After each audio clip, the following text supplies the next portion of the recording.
Hola, para contar mi historia tendré que cambiar mi nombre. Soy Vanessa y anteriormente vivía en Guadalajara, lugar donde me pasó todo lo que estoy a punto de contarles. Pero antes de iniciar, quiero agradecerle a Gerardo la gran atención que me dio cuando decidí ponerme en contacto con su canal y me animé a enviarle mi historia luego de ver las experiencias muy similares a la mía que le han relatado otros miembros de su comunidad. Bueno, mi historia inicia cuando yo tenía como 20 años. Toda mi familia siempre han sido personas muy religiosas, casi al borde del fanatismo. Por ello, creo fuimos tan fáciles de captar. Un día llegaron nuevos vecinos a nuestra comunidad.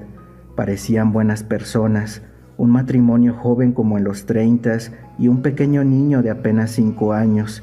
Habían comprado la casa junto a la nuestra, así que a diario nos mirábamos las caras. El señor salía a trabajar temprano, mientras que la señora se quedaba con su hijo en la casa. Hasta ahí no parecía haber nada extraño en esa familia. Eran muy educados y jamás se metían con nadie.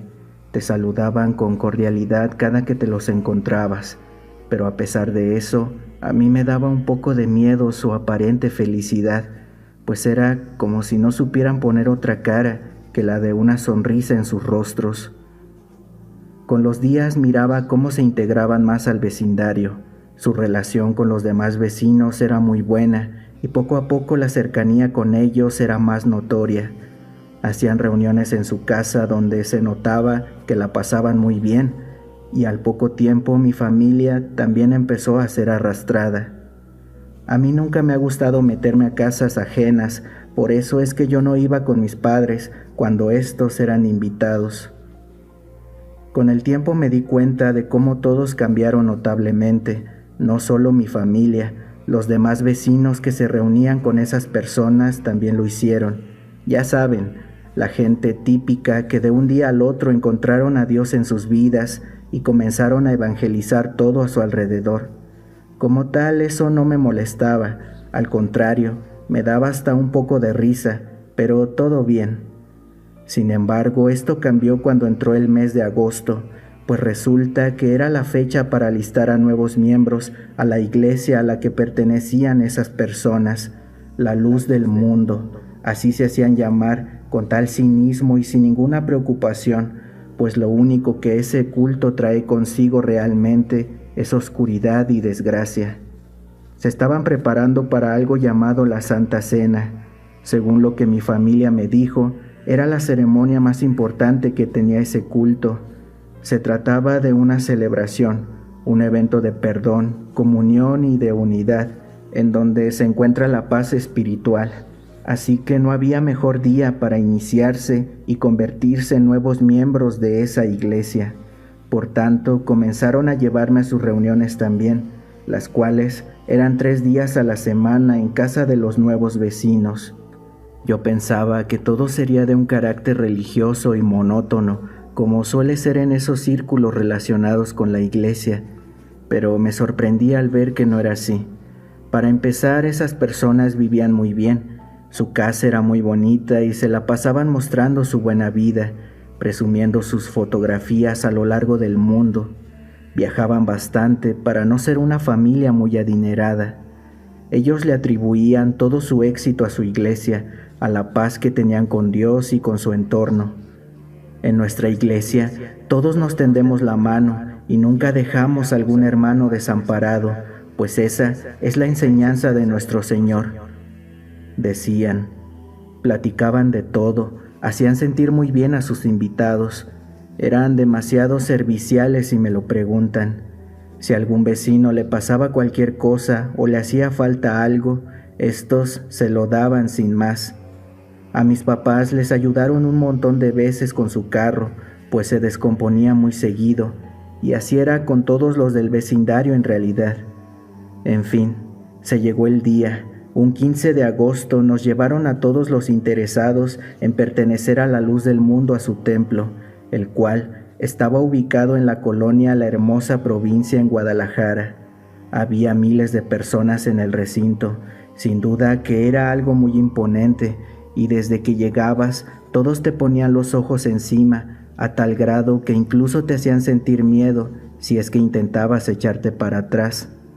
De pronto entró un sujeto, alguien vestido con sotana, y de inmediato todos nos quitaron su atención a nosotros los nuevos y se la dieron totalmente a ese hombre. Nos dijeron que también debíamos postrarnos ante él, porque ese señor era su Dios, así tal cual. Nosotros evitamos hacer preguntas y solo nos limitamos a hacer lo que nos indicaban.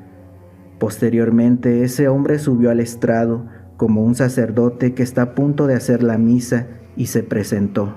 Esto lo hizo obviamente por los nuevos que éramos nosotros, unas 20 personas tal vez.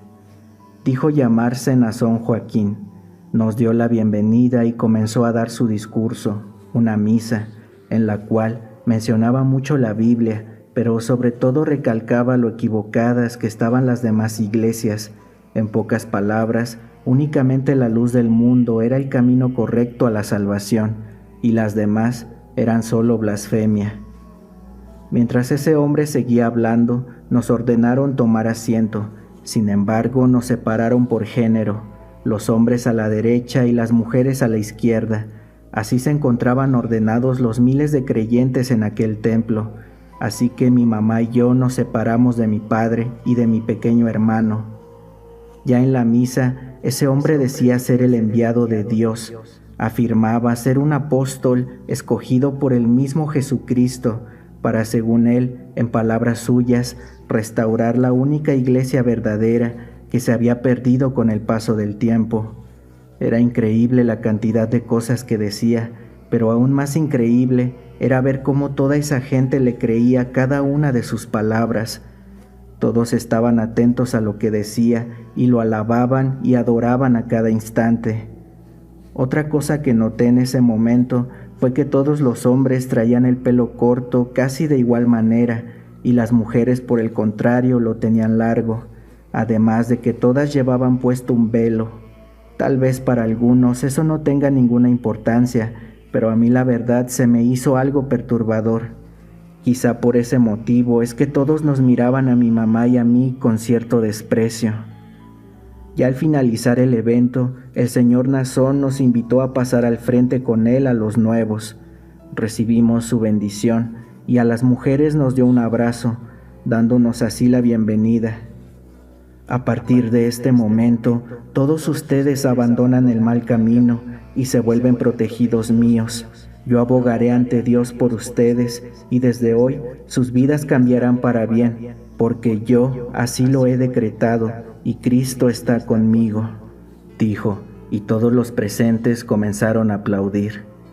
El Señor bajó para hacer el trayecto hasta la salida y en el camino la gente se acercaba a él para besarle la mano, para dedicarle algunas plegarias, inclusive solo para ser tocados por él, como si fuese alguna especie de santo. Luego de eso, una mujer y un hombre se acercaron a nosotros, dijeron ser enviados del señor Nazón y nos llevaron a un lugar para hablar en privado. Así lo hicieron con todas las familias que acudimos y ahora éramos nuevos miembros de la luz del mundo. Para no entrar tanto en detalles, esas personas le ofrecieron un buen empleo a mi papá. Nos daban casa y hasta carro nuevo, pero a cambio debíamos convertirnos en misioneros, sobre todo yo, quien ya contaba con la edad para hacerlo. Yo no estaba muy de acuerdo, pero mis padres aceptaron, así que con tal de apoyar su decisión, cedí. Ellos terminaron comprándoles su casa a mis padres a un bajo precio y nos dieron una nueva casa en esa colonia llamada La Hermosa Provincia, en donde prácticamente toda la colonia entera estaba conformada por fieles creyentes de la luz del mundo. Las calles de ese lugar tienen nombres bíblicos y entre más cerca estén las casas al templo, más elegantes y caras se vuelven. A nosotros nos dieron una no muy cerca al templo, por eso es que no era la gran cosa, pero al menos sí era cómoda. Sin embargo, antes de irnos para allá, notamos que la casa de los vecinos, esos que nos indujeron a ese culto, estaba vacía, ya no vivía nadie allí. La demás gente que también habían aceptado irse a vivir a la hermosa provincia se preguntaban lo mismo que nosotros. ¿Dónde estaban? ¿Por qué desaparecieron de un día a otro? Pero nadie sabía nada. Con el tiempo me fui dando cuenta de lo que es realmente la luz del mundo, una secta llena de blasfemia, prohibiciones, un culto idólatra lleno de injusticias e hipocresía. El diezmo era casi obligatorio y si no dabas lo suficiente, te hacían sentir miserable.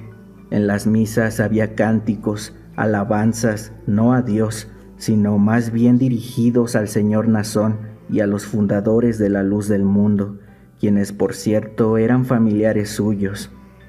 Poco después me convirtieron en reclutadora. Estaba obligada a viajar con ellos a todas partes y por eso pude ver muchas cosas, como las conexiones que tenían con diferentes personajes. El gobernador actual de Jalisco, por ejemplo, tenía una relación muy cercana al culto. En aquel tiempo apenas iniciarían las campañas para definir la gobernatura del estado y la luz del mundo le ayudó bastante a este personaje, a cambio de quién sabe qué, pero apenas llegó al puesto y de inmediato la luz del mundo tomó más fuerza en el estado. Mi tarea era una en particular, reclutar solamente a mujeres, chicas de entre 14 y 22 años, para convertirlas en feligreses de nuestra parroquia, pero también otra de mis tareas consistía en ser observadora. Me mandaban a diferentes zonas rurales, supuestamente para observar y analizar en dónde podía entrar la ayuda, entre comillas, de la luz del mundo. La especificación era llegar a zonas marginadas en donde haya posibilidad de que nuestra semilla florezca. En pocas palabras, buscar ignorancia y pobreza para poder engañar. Aquellos que al igual que mi familia y yo terminaban por caer en las redes de esta secta, se les asignaban diferentes tareas. Algunas de esas personas eran puestas bajo mi supervisión. Debían ser vigilados la mayoría del tiempo. Debíamos cuidar cada paso que daban y reportarlo a los altos mandos. Por ello es que todos eran llevados a vivir a esa colonia para tenerlos vigilados y tener controladas sus vidas. No se les permitía hacer mucho, parecían esclavos a la espera de las órdenes de sus amos. Dentro del culto, la Navidad está prohibida, no se permite el uso de cruces ni en el templo ni en los hogares de la gente, así como ninguna imagen de Jesucristo o de algún otro santo. Sin embargo, todos están obligados a tener en sus casas una imagen del señor Nazón y rendirle culto y pleitesía. Ese señor decía tener habilidades únicas, poderes básicamente. Él sabía quiénes eran verdaderos creyentes en su palabra y quiénes eran falsos. Por eso es que cada cierto tiempo exhibía frente a todos a aquellos que supuestamente no creían en él. Permitía que todos los insultaran y escupieran para luego expulsarlos del culto. Les quitaba todo y nadie podía hacer nada, pues las autoridades locales eran sus cómplices. De esa forma les daba una lección a todos para que jamás dudaran de él y de sus enseñanzas. Yo hice el intento de convencer a mi familia para que nos fuéramos del estado y abandonara esa secta, pero ellos ya tenían el cerebro lavado como todos los demás, así que tuve que escaparme yo sola. No fue fácil, lo pensé por varios meses, hasta que un día me ordenaron ir al edificio donde despachaba el líder Nazón, para ayudar con algunos pendientes y entregarles mis reportes en ese lugar. El edificio es muy ostentoso, su diseño arquitectónico es bastante llamativo, con tonos dorados como si fuese hecho de oro puro, y por dentro es ridículamente lujoso, además de que está custodiado por hombres fuertemente armados las 24 horas. Nadie que no tenga autorización puede entrar, igual que en el templo. Esa fue la primera vez que yo entré a ese edificio, o a la casa protocolaria como era conocida. Por eso es que quedé asombrada. Después me ordenaron esperar afuera del despacho del señor Nazón. Estuve horas allí sentada, y en cierto momento Un hombre llevó a un grupo de mujeres a su oficina y pude reconocer a una de ellas, pues yo fui quien la reclutó. Era una jovencita de 19 años, muy bonita y sobre todo muy alegre. Sin embargo, esa vez se veía triste. Yo pensé que me iba a saludar, así que le sonreí y levanté mi mano para decir hola, pero ella agachó la cabeza y me ignoró por completo. Luego de eso, muchas personas entraban y salían de la oficina. Entraban con cajas o cosas cubiertas en las manos, aunque se podían escuchar las botellas chocando.